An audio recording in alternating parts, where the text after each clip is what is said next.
सहनावतु सहनौ भुनक्तु सह वीर्यं करवावहै तेजस्विनावधीतमस्तु मा विद्विषावहै।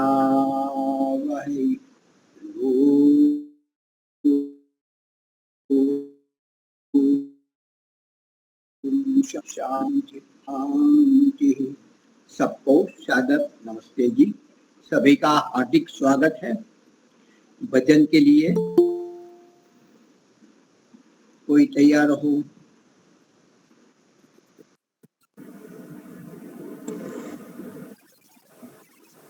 तैयार तो मैं जी भी। गा सकते हैं, रसीला जी आप भी। केडी माता जी आप गाना चाहते हैं तो प्रारंभ करें। हाँ जी हाँ जी, नमस्ते जी सबको। एक प्रभु भक्ति का भजन। प्रभु का प्यार मिल जाए जिन्हें एक बार जीवन में, प्रभु का प्यार मिल जाए जिन्हें एक बार जीवन में, वो बंदे कभी लाचार जीवन में, प्रभु का प्यार मिल जाए जिन्हें एक बार जीवन में, नहीं होती जिन्हें आदत गिले और शिकवे सुनने की, बिना मांगे ही मिलती है उन्हें हर शय जमाने की, के सपने हो गए उनके सभी साकार जीवन में, प्रभु का प्यार मिल जाए जिन्हें एक बार जीवन में, मुसीबत आ नहीं सकती जहाँ ईश्वर का डेरा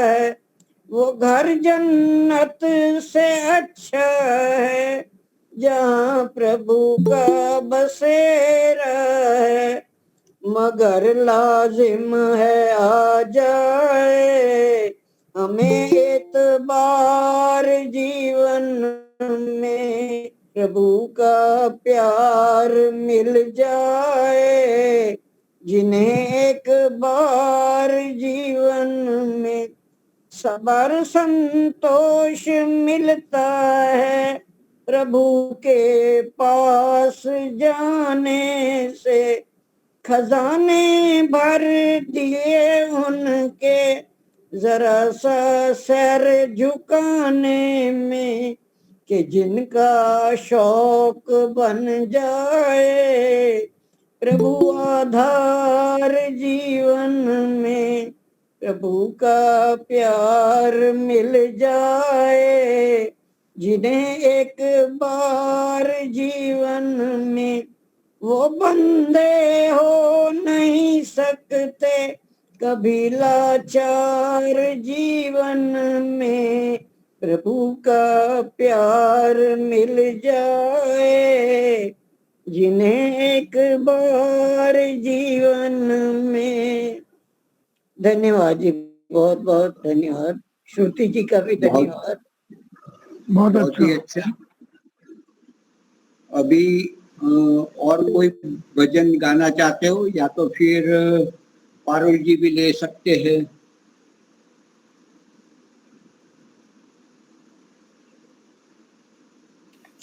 हाँ मैं ले लेती हूँ, और कोई है नहीं तो फिर मैं ही ले लेती हूँ। एक मिनट के लिए।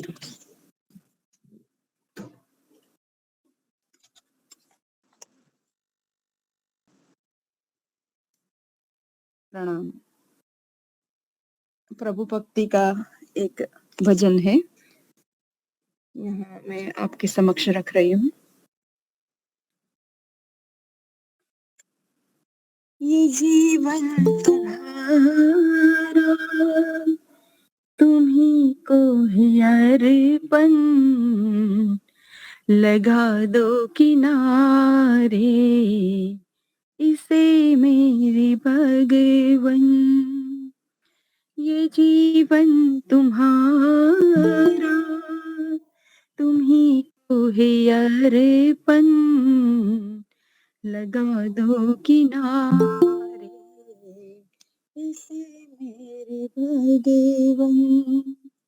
हो करुणा के सागर, दया के हो दाता, तुम्ही जग के पालक, तुम्ही हो विधाता।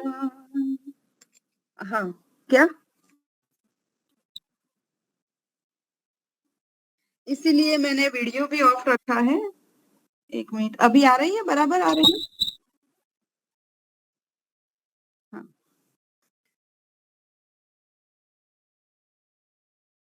हो करुणा के सागर, दया के हो दाता, तुम्ही जग के पालक, तुम्ही हो विधाता। ये सोया है मानव, इसे तुम जगा दो। ये सोया है मानव, इसे तुम जगा दो। ये जीवन तुम्हारा, तुम्ही को है अर्पण, लगा दो किनारे, मुझे मेरे भगवन। से जीवन की नैया, लगा दो किनारे, मेरे खिवैया। कहीं डूब जाए ना, इसे तुम बचा दो। कहीं डूब जाए ना, बचा दो। ये जीवन तुम्हारा, तुम्ही को है अर्पण, लगा दो किनारे, इसे मेरे भगवन। तुम्हारे भरोसे है जीवन की नैया, लगा दो किनारे, मेरे खिवैया। दरअसल मड़ा होगा ऐसा तुम्हारा, भटकता ही रहता है मनवा हमारा। इसे वश में करने की युक्ति बता दो। इसे वश में करने की युक्ति बता दो। ये जीवन तुम्हारा, तुम्ही को है अर्पण, के सागर, दया के हो दाता, लगा दो किनारे, इसे मेरे भगवन। लगा दो किनारे, इसे मेरे भगवन। ओम नमस्ते। मधुमदान माता जी भी उपस्थित हैं, उनको भी साधुवाद। उनका भी भजन हम सुनेंगे। बहुत सुंदर भजन बोलती हैं, बहुत अपने आप लिखती हैं और हमारे को बड़ी प्यारी प्यारी पंक्ति भेजती रहती हैं। तो मैं बाद में प्रार्थना करूंगी मुनि जी, उनसे भी एक भजन अवश्य आप कहिएगा।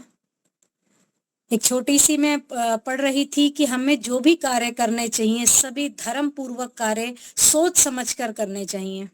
तो कुछ मैं ऐसे लोगों को देखती सुनती हूँ जिनको धर्म का स्वरूप नहीं पता, जिनको धर्म की परिभाषा भी नहीं पता, परंतु वो अपना कार्य कर रहे हैं, तो इसलिए कहा जाता है कि आप जो भी कार्य करिए सोच समझकर बहुत ही धर्म पूर्वक कार्य करिए।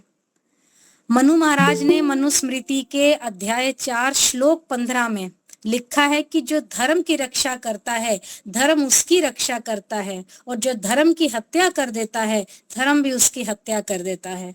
जिसने धर्म को त्याग दिया उसका सदा विनाश हो गया।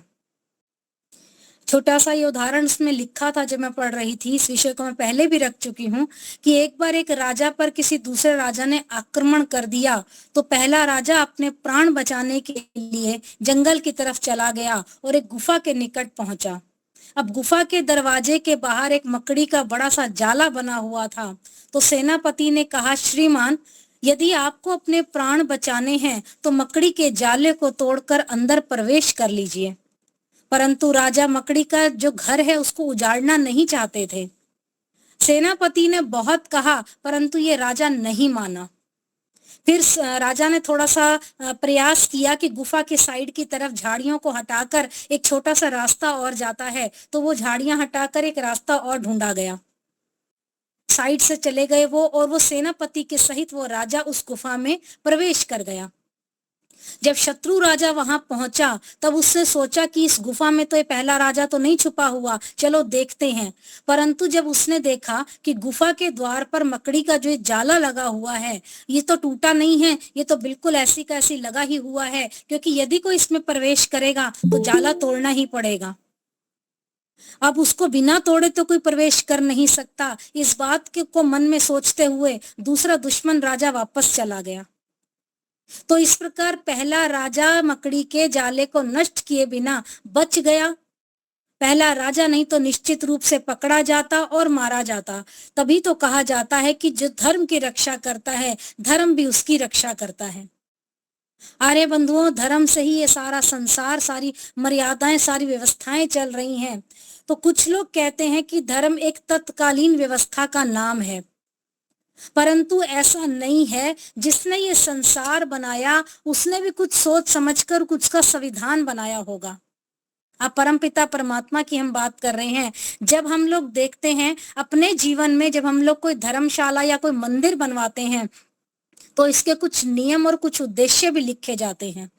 मंदिर को बनाने का उद्देश्य है कि लोग यहाँ आकर सत्संग करेंगे, स्वाध्याय करेंगे, सत्संग करेंगे, साधना करेंगे। और उसका नियम क्या होता है मंदिर का कि लोग यहाँ पर बीड़ी, सिगरेट, शराब, गांजा, मांस इत्यादि का सेवन नहीं करेंगे। इस प्रकार समूचा जगत जिसने इसका निर्माण किया उसने भी कुछ नियम और कुछ उद्देश्य इस जगत के लिए बनाए होंगे। उस कहते हैं उसने जो नियम बनाए हैं उसका नाम है धर्म, और जो उद्देश्य बनाए हैं उसका नाम है भक्ति। ईश्वर को पाना उद्देश्य और अपनी इंद्रियों को कुमार्ग से रोकना हमारा धर्म है। और धर्म की छोटी सी परिभाषा हम ये भी कह सकते हैं कि जो वस्तु हमें बुरी लगती है वो दूसरे को भी बुरी लगती होगी, तो हमारा ये कर्तव्य है हम किसी को धोखा ना दें। हम नहीं चाहते कि हमें कोई कटु वचन कहें, तो हमारा भी ये कर्तव्य है कि हम भी किसी को कटु वचन ना कहें।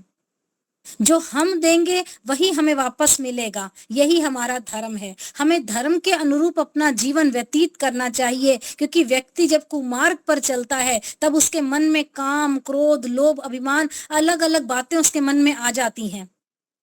अगर ये बात नहीं होगी तो व्यक्ति कुमार्ग पर नहीं जाएगा। और विश्व का इतिहास इस बात का साक्षी है कि जितने भी दुष्ट कार्य हुए हैं उसके मूल में धर्म, अर्थ, काम, लोभ ही है। अच्छा, कुछ नास्तिक लोग पूछा करते हैं, प्रश्न पूछा करते हैं कुछ लोग कि प्रभु हमारा शुभ चिंतक है तो हमें पाप की ओर प्रवृत्त क्यों करता है, तो हमें रोकता क्यों नहीं है? जब हम पाप कर बैठते हैं तो फिर गिन गिन कर कसर लेता है क्या वो हमें दुखी होता देखकर ही प्रसन्न होता है?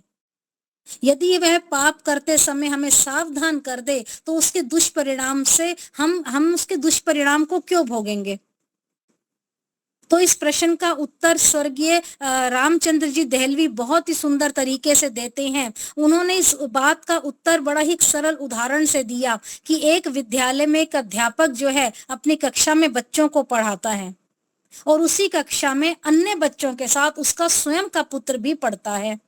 तो अध्यापक जो है विद्यालय में बच्चों को परिश्रम से पढ़ा रहा है, परंतु अपने पुत्र को विद्यालय के अतिरिक्त घर पर भी अधिक समय देकर अपने पुत्र के मस्तिष्क में बहुत सारी बातें अच्छे से बिठा देता है।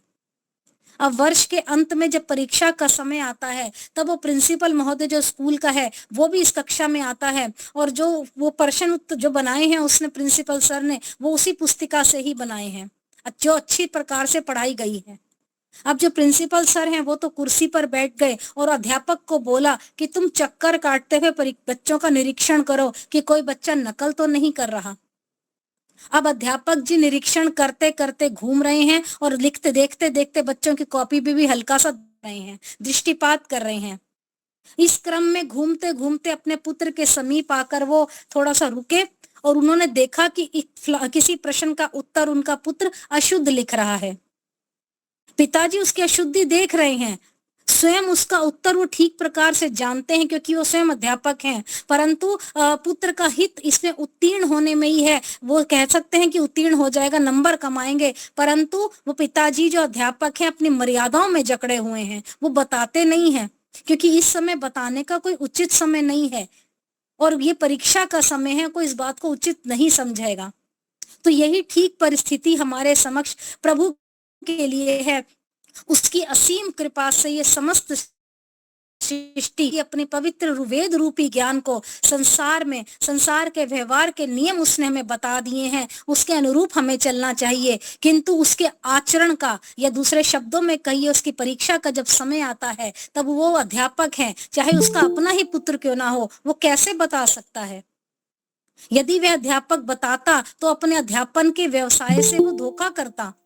फिर संसार में परम पिता परमात्मा जो गुरुनाम गुरु है, इस पूरे संसार में मर्यादा के विहीन कैसे कार्य कर सकता है जो गुरुओं का भी गुरु है? फिर उसकी असीम कृपा देखिए आप सब, जब हम लोग कोई गलत कार्य करते हैं, हमारे मन में भय, हमारे मन में लज्जा शंका उत्पन्न कर देता है। बुराई ना करने के लिए प्रभु हमें संकेत करता है, और जब हम कोई शुभ कार्य करते हैं, हमारे मन में हर्ष संतोष उत्साह जगाकर ऐसा आचरण प्रदान करने की प्रेरणा करता है। तभी तो हम बुरा कर्म करते हैं तो छुप छुपा कर करते हैं और चाहते हैं कि कोई हमें ना देखे, परंतु जब हम कोई अच्छा कार्य करते हैं तो हम चाहते हैं सब हमें देखें। किंतु जीव कर्म करने में स्वतंत्र है, इस आधार पर वह अपनी स्वाधीनता से जो भी कुछ बुरा और अच्छा कर्म करने का निर्णय करता है, प्रभु उसी आधार पर हमें फल देता है। और स्वयं वेद में, अथर्ववेद में भी लिखा है, पक्तारम पक्वा परि पुनराविशति, कि जैसा करो वैसा भरो। ये आप सब जानते हैं। और फिर कुछ लोग क्या पूछते हैं कि ईश्वर की इच्छा है, उसके बिना तो कोई पत्ता नहीं हिलता। हमारे हाथ से जो कुछ अनुचित कार्य होता है, वो हम लोग जैसे कोई पाप भी करते हैं, ये कहना उचित नहीं है कि ईश्वर ही सब कुछ करता है। ईश्वर पाप नहीं करता, वो हमसे करवाता भी नहीं है। इसका एक उदाहरण आप ये समझ सकते हैं कि जैसे हम लोग को सूर्य भगवान ने हमारे को नेत्रों को देखने की शक्ति दी है, और ये आप पर निर्भर करता है कि आप इस प्रकृति की सुंदर सुंदर छटा को देखेंगे, का दिग्दर्शन करेंगे, या आप अश्लील चित्रों को देखेंगे। ये आप पर डिपेंड है, आप पर निर्भर करता है। इसी प्रकार प्रभु ने शरीर को हमारे संचालित कर दिया है हर कार्य के लिए। इस प्रकार हम लोग अपने कार्य को करेंगे तो प्रभु हमें शक्ति देते हैं, अनुचित कार्य को ना करने की प्रेरणा भी देते हैं, क्योंकि हम कर्म करने में स्वतंत्र हैं और फल देने में प्रभु अपनी तरफ से फल देते हैं। हम फल भोगने में परतंत्र हैं। तो इस लिए हमारा कर्तव्य क्या है? अपने बच्चों को इन बातों को समझाएं, अपने बच्चों को यज्ञ में, संध्या में, स्वाध्याय में, इन सब बातों की बचपन से ही हम प्रेरणा दें। अपने बच्चों को जीवन में यदि आप सफल होते देखना चाहते हैं तो उस समय पर बच्चों को धार्मिक बातों की शिक्षा दीजिए। आप, हमारे समय में धार्मिक शिक्षा क्लास में पढ़ाई जाती थी, परंतु अब ऐसा नहीं है। ये बहुत गलत है। हम अपने बच्चों को घर में तो शिक्षा दे ही सकते हैं, परंतु कुछ लोग सोचते हैं जी क्या पड़ी है भजन वजन की, प्रभु भजन होता रहेगा। अभी तो युवा अवस्था है, बच्चे छोटे से बड़े हो रहे हैं, जवानी है, उन पर ये मौज मस्ती के लिए है। वृद्धावस्था आएगी तब हम लोग भजन करेंगे या करवाएंगे, बच्चों को कह देंगे, धीरे धीरे अपना समय उनका तब आएगा। परंतु कहते हैं जीवन की जो डोर है कब छूट जाए इसका कोई भरोसा नहीं है। अतः आज से ही आप धर्म के कार्य कीजिए, अपने संतानों को, खुद भी स्वयं धर्म के कार्यों में लगाइए। हम दुख पाने के लिए प्रयत्न नहीं करते, परंतु जीवन में हमारे दुख आ जाता है। यदि हम बिना चाहे घर में सुख, बिना चाहे घर में दुख हम करने की बात कर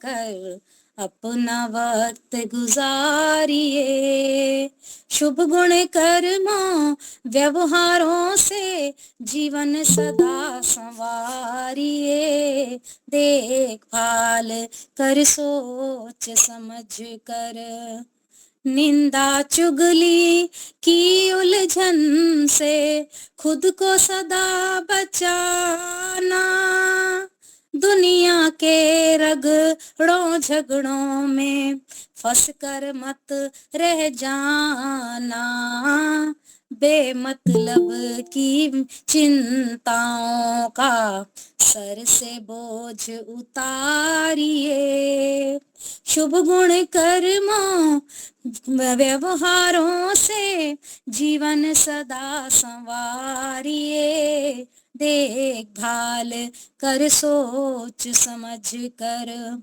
ऐसे बोले बोल के मानो अमृत ही बरसा हो, बाहर वालों से भी अक्सर हाल सदा घर सा हो, मुख से निकले वचन बाद में पहले उन्हें विचारिए, शुभ गुण कर्मों व्यवहारों से जीवन सदा संवारिए, देखभाल कर सोच समझ कर, सीमा से बढ़ने मत देना अपनी आवश्यकताएं, मेहनत करके जो मिल जाए उसे बांट कर खाएं, जितनी लंबी चादर हो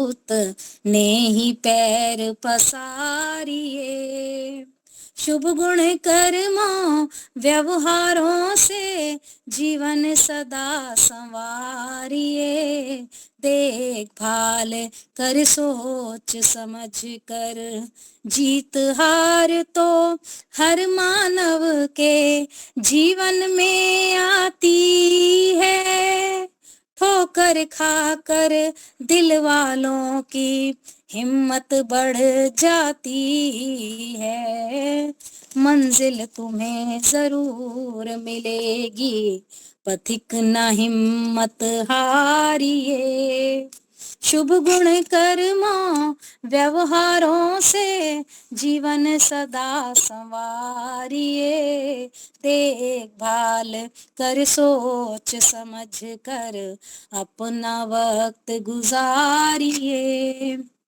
शुभ गुण कर्मों व्यवहारों से जीवन सदा संवारिए, देखभाल कर सोच समझ कर।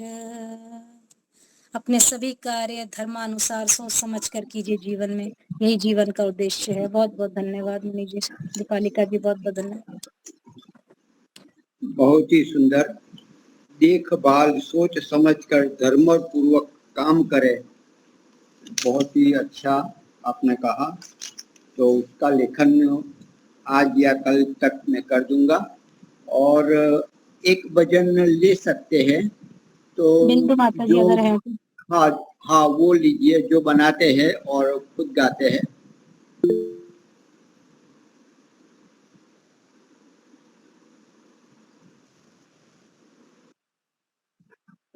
चले गए हैं क्या? मेरे को कहा जी माता जी। अच्छा जी। हाँ, बिंदु माता जी निकल गए हैं क्या? अच्छा, कोई बात नहीं। बेन जी, आप क्या गाने चाहते हैं? हाँ जी, शील, हाँ शीला तो माता। प्रारंभ करें जी। हाँ जी। झोली बहना दी बरो सुखां दे नाल, झोली वीरां दी बरो सुखां दे नाल, दातिया बहना तेरिया रहन सदा खुशहाल, दातिया वीर तेरे रहन सदा खुशहाल। घर घर विच होवे खुशहाली, घर घर मंगला चार, तेरे चरण कमल विच मानन सेवक मौज बहार, अपने लई ते सब लई मंगा, अपने लई ते सब लई मंगा, ए मंग बारंबार, झोली बहना दी बरो सुखां दे ना, झोली वीरां दी भरो सुखां देना, दातिया वीर तेरे रहन सदा खुशहाल, दातिया वीर तेरे रहन सदा खुशहाल। कम कारां बिना ओ दातिया वीर तेरे रहन सदा खुशहाल, तेनू दाता थोड़ न कोई मजबूरी, शीला ओमी सब दी आशा कर दे जाओ पूरी, खड़िया झोली अड के दाता, खड़िया झोली अड के दाता, अज मैं तेरी हजूरी, झोली बहना दी ओ झोली वीरां दी भरो सुखां दे नाल, दातिया बहना तेरिया रहन सदा खुशहाल, दातिया वीर तेरे रहन सदा खुशहाल, दातिया बहना तेरिया रहन सदा खुशहाल। बस आपको बहुत बहुत आपका धन्यवाद, आपने मुझे समय दिया, एक माँ को किसी हृदय के कोने में रखा, तो आपको जो जितना भी आपका धन्यवाद करूँ कम ही कम है, और जितना आशीर्वाद दूं उतना ही, क्योंकि माँ के नाते मेरा आशीर्वाद ही बनता है। तो 100 बार चमन महका, 100 बार चमन महका, 100 बार बाहर आई, परंतु गोदी में रौनक तब आई। मंत्र से हम ईश्वर की स्तुति प्रार्थना उपासना करेंगे। ओम भूर्भुवः स्वः तत्सवितुर्वरेण्यं भर्गो देवस्य धीमहि धियो यो नः प्रचोदयात्। सबका रक्षक, जगत के सब जीवों का आधार, जो प्राणों से भी प्रिय और स्वयंभू है, जिसके संसर्ग मात्र से संसार के सारे प्राणी सभी क्लेश और दुखों से मुक्त हो जाते हैं, जो नानाविध जगत में सर्वत्र व्यापक होकर सबका पालन और पोषण करता है, सकल जगत का उत्पादक, सब ऐश्वर्य का दाता, जिसकी प्राप्ति में सभी की सब आशाएं एवं अभिलाषाओं की पूर्ति है, उस पवित्र परमात्मा के पवित्र तेज को हम अपने हृदय में धारण करते हैं। वो परमात्मा हमारी बुद्धियों को निकृष्ट मार्ग से निवृत्त करके उत्कृष्ट मार्ग की ओर प्रेरित करे।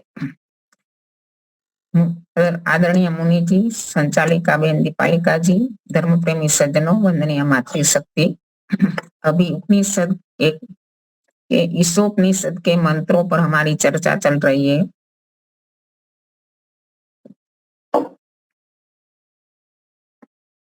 तो गत सप्ताह हमने मंत्र देखा था, जो मंत्र तीसरा नंबर का मंत्र था, असुर्या नाम ते लोका अंधेन तमसावृता तास्ते प्रेत्याभि गच्छति एके आत्महनो जना।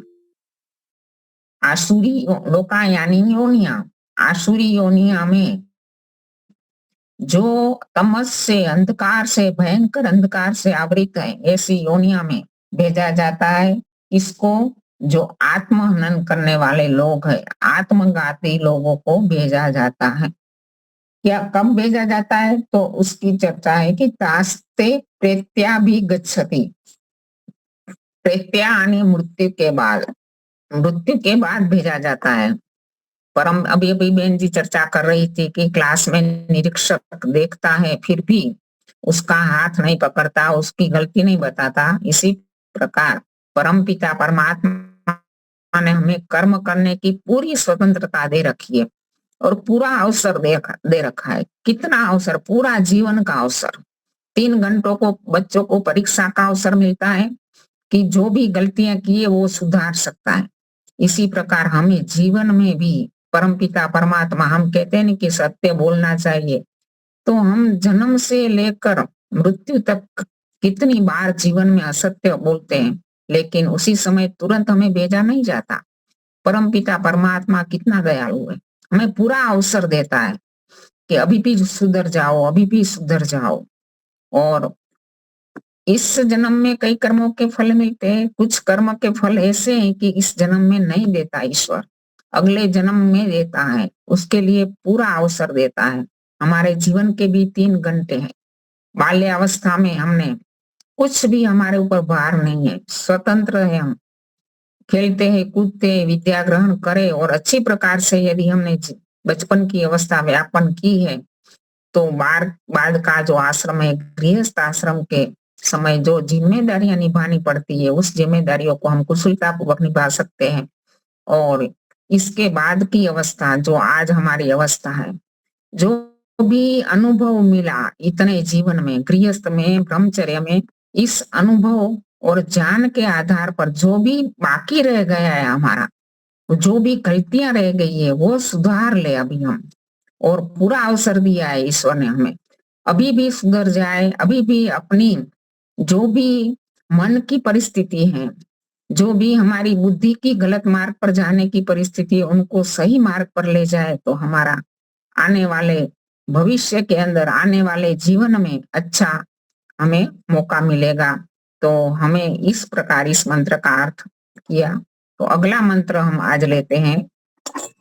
अगला मंत्र है अनेच देकम मनसो जवीयो नैने देवा आपनुवन पूर्वमर्शत तदधावतो अन्यान तेति तिष्ठत तस्मिन् पो मातरिश्वा दधाति। इस मंत्र में बताया गया है कि योग साधक को किस प्रकार से ईश्वर को जानना चाहिए।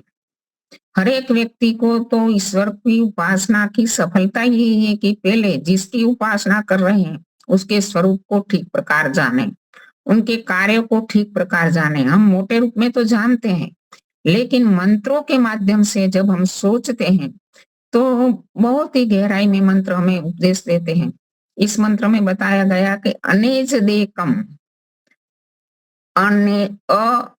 नकारात्मक, एजत, एजत मानी जो कंपित होता है, जिसमें हिलना डुलना होता है, ऐसा ईश्वर नहीं है। ईश्वर सर्वव्यापक है, पूरे ब्रह्मांड में, पूरे संसार में ठसाठस भरा हुआ है। कंपन कब होता है, हिलने डुलना कब होता है किसी भी वस्तु का, जब स्पेस होती है, जगह होती है, तो ही। परमात्मा के बिना पूरे ब्रह्मांड में, पूरी सृष्टि में कहीं भी एक कण भी खाली नहीं है, तो उसका हिलना डुलना होगा ही नहीं। परमात्मा खचाखच भरा हुआ है। तो हमें इसी प्रकार जानना चाहिए कि हम इस परमात्मा को भूल कर उसको छोड़ देते हैं, लेकिन ईश्वर हमें कभी भी नहीं छोड़ता। चाहे इस जीवन में हो, चाहे अगले जीवन में हो, चाहे मोक्ष में हो, चाहे प्रलय में हो, कहीं भी जीवात्मा को ईश्वर नहीं छोड़ता, वो सदा सब जगह उपस्थित है। और ऐसे भी बताया गया कि हम जो कहते हैं ना कि एक सर्वशक्तिमान सत्ता है, ईश्वर अपने राज्य से, अपना जो राज्य ईश्वर का कहाँ है, पूरा ब्रह्मांड उसका राज्य है, इसमें से हमें कहीं बाहर निकाल ही नहीं सकता, हमें छोड़ ही नहीं सकता। इसकी एक घटना में बता दूं, सत्यानंद जी वेदवागीश जी ने एक पुस्तक लिखी है बुद्धि निधि। तो उस बुद्धि निधि में एक प्रसंग उपस्थित किया है कि पेशावर जिला जो अभी पाकिस्तान में है, उस समय भारत और पाकिस्तान का विभाजन नहीं हुआ था, और उस पेशावर जिले में जो शुरू का समय था, उसी समय आर्य समाज के उत्सव बड़े ही उत्साह पूर्वक मनाए जाते थे। लोग भी बड़े उमंग से, बड़े उत्साह से, बड़े मन से इसमें शामिल होते थे। तो शाम का सेक्शन था, इसमें बुद्धदेव विद्यालंकार का प्रवचन चल रहा था, और उसी समय उस सभा का संचालन देखो कौन कर रहा था, एक इस्लाम धर्मी कमिश्नर, जो पेशावर जिले का कमिश्नर था तो इस्लाम धर्मी, लेकिन उसको जिज्ञासा थी वैदिक धर्म, जैसे हम भी निराकार ईश्वर को मानते हैं, वो भी निराकार ईश्वर को मानते हैं, तो उनको थोड़ा अच्छा लगता था आर्य समाज के प्रवचनों को सुनने में और वहां उपस्थित रहते थे। तो वो उसी समय संचालन कर रहे थे और बुद्धदेव विद्यालंकार जी ने परमपिता परमात्मा के गुणों पर उनका व्याख्यान चल रहा था। परमपिता परमात्मा का सर्वशक्तिमान गुण लेकर वो बता रहे थे कि ईश्वर सर्वशक्तिमान है। इसका कतई ये अर्थ नहीं है कि वो जो चाहे सो कर ले। जो ईश्वर ऐसा सर्वशक्तिमान है, लेकिन वो अपने जो कार्य है, सृष्टि की उत्पत्ति है, सृष्टि को चलाना है और सृष्टि का प्रलय करना, जीवों को कर्मों का फल देना, वेदों का ध्यान देना आदि जो भी उसके कार्य है, इसमें उसको ना कोई साधन की आवश्यकता पड़ती है, ना किसी के सहयोग की आवश्यकता होती है। वो अपने सब कार्य स्वयं अपनी शक्ति से करता है। उसका जरा भी अर्थ ऐसा नहीं है कि ईश्वर जो चाहे वो कर ले। तो उसी समय वो संचालन कर रहे कमिश्नर साहब को लगा कि ये तो हमारे इस्लाम धर्म के विरुद्ध है ये बात। तो वो लोग ऐसा मानते हैं, कुरान की आयतों में इस प्रकार के बोध है कि खुदा वो है जो खुद चाहे जो चाहे वो कर सकता है। तो उन्होंने कहा कि ये तो हमारे मत से विरुद्ध है आपकी बात। तो उन्होंने कहा, बुद्धदेव विद्यालंकार जी ने अपनी बात रखी कि क्या ईश्वर अपने जैसा दूसरा ईश्वर बना सकता है? क्या ऐसा बड़ा भारी पत्थर बना सकता है कि जो स्वयं ना ले सके? ऐसी कई बातें बताई कि तुम तो कैसी बातें करते हो, ऐसी कोई बेसिर की बातें करने के मतलब ही नहीं है। तो फिर उन्होंने कहा कि ठीक है, चलो तुम खुदा यानी ईश्वर की वजूद कहाँ तक मानते हो? वजूद यानी शक्ति, उनकी उपस्थिति।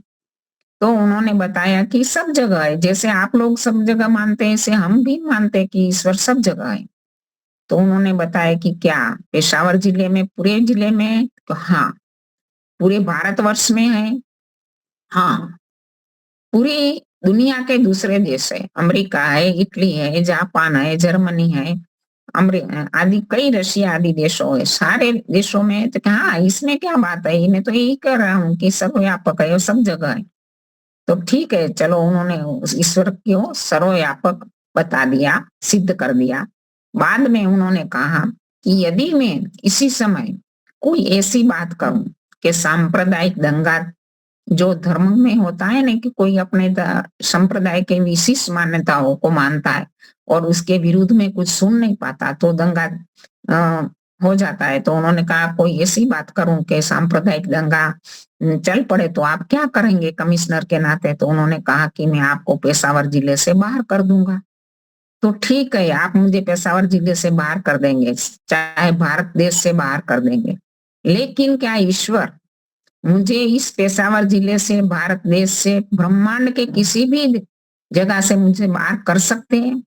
तो उन्होंने कहा नहीं, ईश्वर वो कार्य नहीं कर सकता। उनकी मनस्थिति में बैठ गया कि नहीं, आप कह रहे वो ठीक है, ईश्वर भी नियमों से बंधा हुआ है और ईश्वर सब जगह है, खचाखच भरा हुआ है, उसमें कोई कंपन नहीं है। वो ईश्वर से हम दूर हो ही नहीं सकते कभी भी। तो इस मंत्र बता रहा है कि अनेजदेकम, और बाद में क्या बताया, एचत के बाद बताया एकम। ईश्वर के साथ एक ही है। वेद के कई मंत्र ऐसे ऐसे आए हैं कि जिसे हम बोलते स्तुति प्रार्थना उपासना में, हिरण्य गर्भ समवर्तताग्रे भूतस्य जात पतिरेक आसित, एकमात्र पतिरेक है सारे ब्रह्मांड का। ईश्वर एकमात्र पति है। और अथर्ववेद में एक दूसरा मंत्र भी आया, ना द्वितीयो ना तृतीय चतुर्थो ना प्युच्यते यः एतम देवेमकमृते वेद, न पंचमो न षष्ठ सप्तमो नाप्युच्यते एतम देवक वृत्तम वेद, न अष्टमो न नवमो न दशमो नाप्युच्यते एतदेवक वृत्तम वेद। इस मंत्र अथर्ववेद का स्पष्ट रूप से बता रहा है जीवात्माओं को जीवात्माओं को परमात्मा ने इतना स्पष्ट बता दिया है कि ईश्वर एक ही है, ना दूसरा है, ना तृतीय है, ना चौथा है, ना पांचवा है, ना छठा है, ना सप्तमा है, ना आठ है, ना नौ, बिल्कुल कोई नहीं, एकमात्र ईश्वर है। वेद मंत्र स्पष्ट बता रहा है। लेकिन आज अनेकों ईश्वर की सृष्टि बन गई। ऐसा क्यों हुआ? क्योंकि बीच के काल में लोगों ने ईश्वर के सही स्वरूप को नहीं जाना और बता दिया कि ईश्वर है तो एक, लेकिन उसके रूप अलग है। कोई भी चीज ले ले, हम कोई भी वस्तु ले ले, मान लो मनुष्य की आकृति, मनुष्य, उनके अनेक रूप हो सकते हैं क्या? 2 हाथ है, 2 पैर है, 2 आंखें है, 2 कान है, एक नासिका, एक मुंह है, जैसा थोड़ा जो देश वाइज डिफरेंस होता है वो ठीक है, लेकिन उसकी आकृति में, उसके रूप में कोई मनुष्य शरीर में डिफरेंस नहीं होता। कोई भी जल ले लो, हम जल के अंदर हाइड्रोजन है, ऑक्सीजन है, हमारे देश में जो जल में है वही सारे संसार में, उसके रूप में, उसकी बनावट में कोई अंतर नहीं होता। तो ईश्वर का रूप अनेक कैसे हो सकता है? और अनेक रूप वाला बताकर अनेक मत संप्रदायों ने, किसी ने कहा क्षीर सागर में, किसी ने कहा कैलाश पर्वत में, किसी ने कहा चौथे आसमान में, किसी ने कहा 7वें आसमान में। लेकिन महर्षि दयानंद की कृपा देखो, उन्होंने कह दिया ईश्वर संसार के कण कण में विद्यमान है। तो इसी प्रकार मंत्र बता रहा है कि ईश्वर तो एक ही है।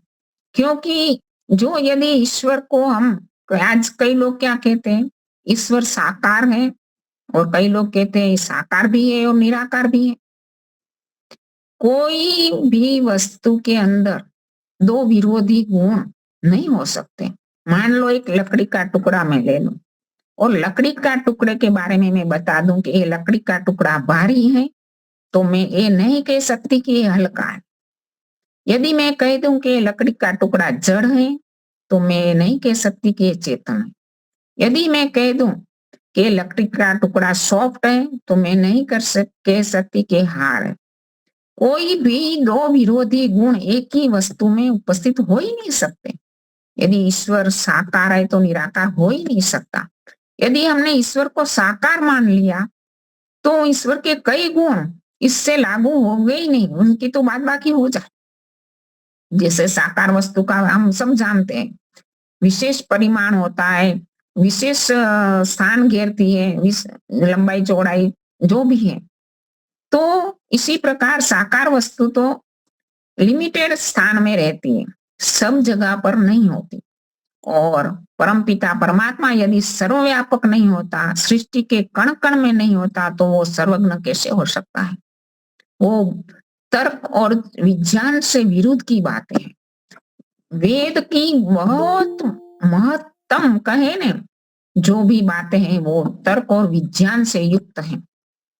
कहीं भी तर्क और विज्ञान से विरुद्ध में नहीं होगी। सर्वव्यापक नहीं होगा तो सर्वज्ञ नहीं होगा, सर्वज्ञ नहीं होगा तो न्यायकारी कैसे हो सकता है? तो ईश्वर के कई गुणों की बात बाकी हो जाएगी, सर्वशक्तिमान भी नहीं हो सकता। तो इसी प्रकार हमें ईश्वर के मंत्र में हमें स्पष्ट रूप से गहराई से जाते हैं तो ये हर एक बात बता देती है कि एकम है और एक ही है, दूसरा है ही नहीं, सब जगह फैला हुआ है, पूरे ब्रह्मांड में आच्छादित है। ईशावास्यम इदम सर्वम, वो ईश्वर से सारा ब्रह्मांड आच्छादित है। हम सब ईश्वर में हर समय डूबे हुए। तो मंत्र ने हमें यही बताया, आगे बताया मनसो जवियो, वो मंत्र ईश्वर कैसा है? मन है। मन हमारा विशेष साधन ईश्वर का दिया हुआ है। हर एक जीवात्मा को सृष्टि की उत्पत्ति के बाद जब जीवात्मा को जो परमपिता परमात्मा सृष्टि बनाता है, उसी समय जो जीवात्मा का प्रादुर्भाव होता है, उसी समय हर एक जीवात्मा को एक मन देता है। मन किस वस्तु से बना है? कोई बताएगा?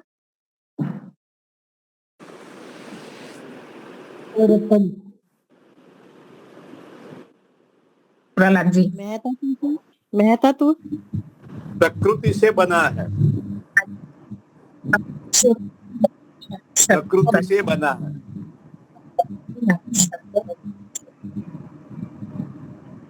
पूर्ण इसमें आपकी जाता। आवाज कट रही है बहन। हाँ जी, आवाज कट रही आपकी है। आवाज, हाँ, अब आई अब आई। हाँ जी। तो प्रकृति से बना है। परमपिता परमात्मा हर एक जीवात्मा को जब इस सृष्टि में भेजता है तो एक मन रूपी साधन देता है। हमें ईश्वर ने शरीर रूपी साधन दिया, 5 ज्ञानेन्द्रिया, 5 कर्मेंद्रिया, वो हमारे बाह्य करण है। और एक शब्द हम प्रयोग करते हैं अंतःकरण। अंतःकरण में क्या लेते हैं? मन है, बुद्धि है, चित्त, अहंकार, मन के ही विशेष पार्ट। तो मेन तो मन ही है। तो मन हर एक जीवात्मा को परमात्मा इस मनुष्य शरीर में आने के मनुष्य शरीर हो, कोई भी शरीर हो, हर एक जीवात्मा कोई भी योनि में हो, उनके पास मन तो होगा ही। तो मन देता है। मन कैसा है? हमारे विद्वान कई बार बता चुके हैं। मन कैसा है? चंचल, जड़ जड़ जड़ हाँ, है। जड़ है। मन क्या है? जड़ है, चेतन नहीं है, जड़ है। अभी बताया ना प्रहलाद जी ने कि मन कैसा है? प्रकृति से बना है। तो प्रकृति कैसी है? जड़ है। तो हमारा मन भी जड़ हुआ ना। मन जड़ है और हमारी आत्मा कैसी है? चेतन है। चेतन चेतन चेतन। तो आत्मा चेतन है और मन जड़ है। तो मन है ने आत्मा को, आत्मा के लिए दिया गया एक साधन है। जैसे हमारे पास कई साधन होते हैं, सारे जड़ ही होते हैं, क्योंकि संसार में 2 ही चेतन वस्तु है, आत्मा और परमात्मा। दूसरी सारी चीजें जड़ है। तो मन भी जड़ है। लेकिन हम हर एक बार कहते रहते हैं कि मेरा मन मानता नहीं, मेरा मन रुकता नहीं। स्वामी जी क्या कहते हैं? स्वामी विवेकानंद जी, मन तो जड़ है, मन स्वयं नहीं जाएगा, आप लोग चलाते हैं। कभी हम ध्यान उपासना में बैठते हैं तो मन चला जाता है, हमें पता ही नहीं चला। लेकिन ये हमारी आत्मा की सूक्ष्म इच्छा है, हमारा आत्मा ही ले गया है। और मन के बारे में बताया गया, मनुष्य जीवियो। मन कैसा है? बलवान है, वेगवान है, बहुत झड़प की स्पीड से कार्य करता है। इतना झड़प से कार्य करता है कि एक कार्य में से दूसरे कार्य में जाने में उनका सेकंड का 16वां भाग भी नहीं लगता। देखो, जब कोई व्यक्ति गाड़ी चला रहा है, गाड़ी चलाते चलाते किसी के साथ मोबाइल से बातचीत भी कर रहा है, कोई संगीत भी सुन रहा है, तो अनेक काम हम एक साथ कर लेते हैं, लेकिन वो एक साथ नहीं होता। हमें लगता है कि हम एक साथ कर रहे हैं। मन बारी बारी से हर एक कार्य में जाता है। जैसे कोई पेज हो, पन्ने की गठरी हो, और उसके अंदर हम सुई से होल करते हैं, तो क्या होल एक साथ हो जाता है? नहीं, सुई बारी बारी से हर एक पेज के अंदर जाएगी। इसी प्रकार से हमारा मन एक काम से दूसरे काम में इतनी स्पीड से जाता है कि हमें पता ही नहीं चलता। कि हमें ऐसा लगता है कि मन एक साथ बहुत कार्य करता है, लेकिन मन इतना वेगवान है। और प्रकाश की गति क्या बताई गई? सूर्य का प्रकाश जब पृथ्वी पर पहुंचता है तो लगभग 8 मिनट लगती है। उसकी गति है 1 सेकंड में 3000 किलोमीटर, 3 लाख किलोमीटर। और 3 लाख किलोमीटर की गति वाला प्रकाश है, इनसे भी मन हमारा वेग वाला है। अभी मैं बात कर रही हूँ, आप सुन रहे हैं, और बात सुनते सुनते आपका मन कहीं दूसरे जगह चला जाएगा, पता ही नहीं चलता, इतनी जल्दी से चला जाता है। अमेरिका में गया, कोई दूसरे भूतकाल में देखे हुए विचारों में चला गया, जाने में देर ही नहीं लगती, इतना वेगवान है। मनसो जीवियो, ये मन से भी वेगवान है, बलवान है ईश्वर। ईश्वर की तुलना मन से की गई। और हमारा मन तो अद्भुत साधन है। मन कितने सारे काम करता है। जैसे हम कहते हैं ना कि कोई कार्य करते हैं हम, तो कार्य करने के बाद कार्य तो समाप्त हो जाता है, उसका फल भी हमें मिलेगा, तुरंत मिलेगा या बाद में, अभी मैंने बताया, वो ईश्वर की व्यवस्था के अनुसार मिलेगा। लेकिन इनके साथ साथ एक दूसरी बात बनती है, वो है संस्कार। वो कार्य के संस्कार हमारे मन पर पड़ जाते हैं। जैसे किसी ने कोई चीज खाई, वो अच्छी लगी, रसगुल्ला खाया, अच्छा लगा, तो उनके अंदर वो संस्कार बन गए कि उसी स्थान पर उसी दिन वो खाया था, वो उनकी स्मृति में आ गया। कई स्मृतियां का ढेर मन हमारे अंदर पड़ा है। कई संस्कारों को, जन्मों जन्मांतरों के संस्कारों का हमारे मन ने अंदर संग्रहित पड़ा है। तो ये कितना सारा काम करता है मन हमारा। और कहते हैं ना, हम प्रमाण के बारे में कहते हैं, प्रमाण, प्रत्यक्ष प्रमाण। प्रत्यक्ष प्रमाण से हम क्या, हमारी इंद्रियां प्रत्यक्ष देखती है, आंख देखती है प्रत्यक्ष, कान सुनता है प्रत्यक्ष। लेकिन यदि इंद्रियों के साथ मन जुड़ा ना हो तो हमको, हमारा जो इंद्रियों ने जो विषय देखा उनका मैसेज आत्मा को नहीं पहुंचेगा। कोई व्यक्ति हमारी आंख के सामने से निकल गया, हमारी आंखों ने देखा है, लेकिन उसी समय यदि हमारा मन आंख के साथ जुड़ा हुआ नहीं है, कोई दूसरे विचारों में लगा है, तो हमें पता नहीं चलेगा। कोई पूछेगा कि यहाँ से वो फला व्यक्ति गया, तो मुझे पता नहीं। तो ये कोई भी इंद्रिया प्रत्यक्ष विषय ग्रहण करेगी तो भी उनके साथ मन का होना आवश्यक है।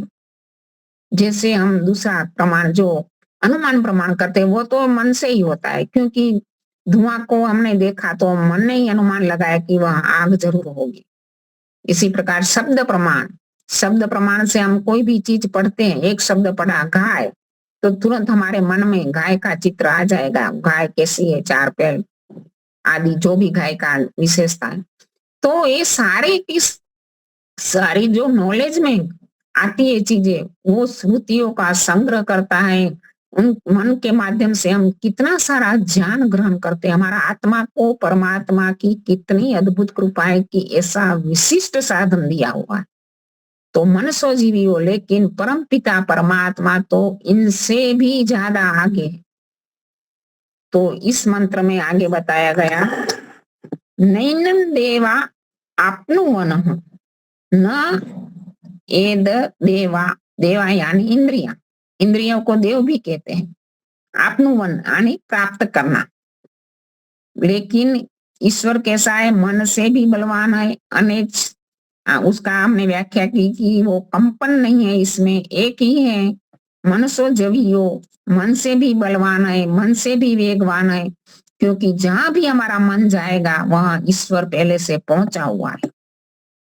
मन की गति कितनी मैंने बताई, कितनी स्पीड से जाता है, फिर भी ईश्वर इससे भी स्पीड से वहां पहुंचा हुआ है, क्योंकि ईश्वर हर जगह पर उपस्थित है। तो आगे बताया कि नैनन देवा आपनुवन, उसको प्राप्त नहीं किया जा सकता। किनके माध्यम से? देवा यानी इंद्रियों के माध्यम से। ईश्वर को हम इंद्रियों के माध्यम से प्राप्त कर ही नहीं सकते। यदि इंद्रियों के माध्यम से प्राप्त कर सकते तो आज संसार में ईश्वर के बारे में जितनी भी भिन्न भिन्न मान्यताएं क्या हो सकती। क्योंकि कोई भी चीज को हम देखते हैं कि गाड़ी है तो इस प्रकार की है, टेबल है तो ऐसा है, तो इंद्रियों से जो देखा है सबने समान रूप से देख सकते हैं, तो इसमें कोई भिन्नता होगी ही नहीं। लेकिन ईश्वर इंद्रियों के माध्यम से ग्रहण नहीं किया जा सकता। यदि इंद्रिय, आज लोग अमरनाथ की यात्रा में जाते हैं, चार धाम की यात्रा में जाते हैं, कितना खतरा है, कितनी डिफिकल्टी है, फिर भी जाते हैं, क्योंकि उनको इंद्रियों के माध्यम से दर्शन करना है। लेकिन हमारा बहुत बड़ा अज्ञान है कि यदि इंद्रियों के माध्यम से दर्शन होता तो क्या इतना ईश्वर आसान है प्राप्त करना? इंद्रियों के माध्यम से तो हम आसानी से दर्शन कर सकते हैं। वो तो ईश्वर भी, ऐसे धनवान लोग जा सकते हैं, पैसे वाले लोग धन खर्च करके जा सकते हैं, लेकिन जो गरीब लोगों के लिए ईश्वर तो प्राप्त ही नहीं होता। ईश्वर ऐसा अन्याय नहीं है। और इंद्रियों के माध्यम से तो पूरा संसार की जड़ वस्तुओं को हम देख सकते हैं, विषयों को ग्रहण कर सकते हैं, लेकिन ईश्वर कोई ऐसा विषय नहीं है कि जिसको हम इंद्रियों के माध्यम से ग्रहण कर सके। तो ईश्वर कैसा है न, आपनुवन, इंद्रियों के माध्यम से हमें प्राप्त नहीं होता। पूर्वमर्शत, जहां भी हमारी इंद्रियां जाती है, कोई भी विषय में हम इंद्रियों को ले जाते हैं, वहां पहले से भी ईश्वर विद्यमान है। तो हमें यही सोचना होगा कि जहां भी हम मन को ले जा रहे हैं वहां ईश्वर ही है, सब जगह ईश्वर ईश्वर ही है। कोई विषयों में मन जाता है तो वही मन को बना लो कि ना, वो तो ईश्वर है, वहां तो ईश्वर, सब जगह ईश्वर की उपस्थिति को मानो। यही मंत्र यही बता रहा है कि सब जगह पर तुम ईश्वर की उपस्थिति को मानो। तद धावतो अन्यान एति, धावतो यानी धाव, ये संस्कृत का शब्द है। धाव यानी दौड़ना। तद धावतो वो कैसा है, सबको अपनी जो रेस है, अपनी जो हरीफाई है, इसमें सबको अतिक्रमण कर देने वाला है। जो मैराथन की दौड़ होती है, सब दौड़ते हैं, कोई इतना किलोमीटर दौड़ते हैं, कोई 20 दौड़ते हैं, कोई 10 में दौड़ते हैं, कोई 45 में दौड़ते हैं, लेकिन इन सब में से सबसे आगे निकलने वाला तो एक ही व्यक्ति होगा। और कई लोग कहते हैं कि मेरी योग दर्शन में दौड़ है, मेरी सांख्य दर्शन में दौड़ है, यानी मेरी इसमें मास्टरी है, मैं इसमें निपुण हूं। लेकिन ईश्वर तो संसार का कोई भी विषय ले लो, संसार की कोई भी प्रतिभाओं को देख लो, ईश्वर सबसे आगे है, सबके अतिक्रमण करने वाला है। ज्ञान की दृष्टि से देखो, शक्ति की दृष्टि से देखो, विद्या की दृष्टि से देखो, ईश्वर का अतिक्रमण कोई करने वाला नहीं, सबसे श्रेष्ठ, सबसे आगे जाने वाला है। वो त्रिष्ट थी पहले ही खड़ा हुआ है। जो व्यक्ति जहां जाएगा उससे पहले वहां ईश्वर मिलेगा। तो उसी स्थान पर जो उनका अंतिम पहुंचना है, वहां पर ईश्वर तो सदा उपस्थित है। त्रिष्ट थी वो खड़ा हुआ है, स्थिर है, जरा भी कंपायमान नहीं। आगे भी देखा गया तो ईश्वर बिल्कुल त्रिष्ट थी है। हम जब साधना करते हैं तब भी हमें बताया जाता है कि हमें, इसी शब्द की व्याख्या करके मैं पूरा करती हूँ, बताया जाता है कि हमारा शरीर स्थिर होना चाहिए, क्योंकि ईश्वर स्थिर है, तभी जाके हमारा मन स्थिर बनेगा। और मन स्थिर, शरीर स्थिर है तो ईश्वर जो स्थिर है उसके अंदर हमारा मन लगेगा। तो हमें भी स्थिरता लानी चाहिए। महर्षि दयानंद के विषय में स्वामी श्रद्धानंद ने जब देखा, दौड़ लगा के गए उनके पीछे, तो एक पीपल के झाड़ के नीचे वो समाधि लगाकर बैठ गए। वो कहते हैं अपने शब्दों में कि बिल्कुल मैंने कई बार थोड़ी देर रुक के देखा, बिल्कुल उसमें हलन चलन नहीं है, बिल्कुल स्थिर देखा। तो इस प्रकार की स्थिरता हमें लानी पड़ेगी ईश्वर की प्राप्ति के लिए। तो मंत्र हमें कई बातें बता रहा है। आगे की जो बातें बाकी रही वो आगे के सत्संग में करेंगे। अभी समय पूरा हो गया है तो यहाँ पूरा करते हैं। आप लोगों ने ध्यान से सुना, सबका धन्यवाद। बहुत धन्यवाद। बहुत ही सुंदर। मन हमारा होती है और वो कहीं बाहर जाता नहीं, वास्तव में वो अपनी गति अंदर, स्फूर्ति अपने अंदर ही वो अपनी स्फूर्ति को निकालता है, मतलब हम निकालते हैं मन के द्वारा। ये बातें भी जाननी चाहिए।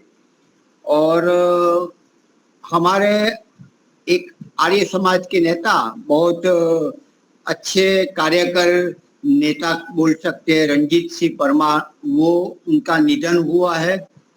तो वो आपने व्हाट्सएप, फेसबुक में देखा होगा। तो उनकी शोक सभा, श्रद्धांजलि सभा कब है मालूम नहीं, लेकिन मालूम होगा, जाना चाहिए। अच्छे विद्वान थे, अच्छे कार्यकर थे, नेता थे, सक्रिय थे बहुत। तो इस प्रकार से देखते हैं। लगभग मुझे लगता है रविवार को, तो आज 3री कक्षा होगी और एक दिन छोड़ के आगे लेते रहेंगे। इस प्रकार से आज 9 बजे रात्रि को इसी क्लिप द्वारा हम मिलते हैं। धन्यवाद। शांति पाठ। ओम जो शांतिरंतरिक्षं शांति पृथ्वी शांतिराप शांतिरौषधयः शांति वनस्पतयः शांतिर्विश्वे देवा शांतिर्ब्रह्म शांतिः सर्वं शांति शांतिरेव शांतिः सामा शांतिरेधि। ओम शांति शांति शांति। सबको सादर नमस्ते जी। सादर नमस्ते जी। धन्यवाद आपको। धन्यवाद। छोटे बड़े विद्वान, कार्यकर, मित्र, हमसे भी छोटे होते हैं, बड़े भी कुछ होते हैं, चले जाते हैं, सबकी बारी आने वाली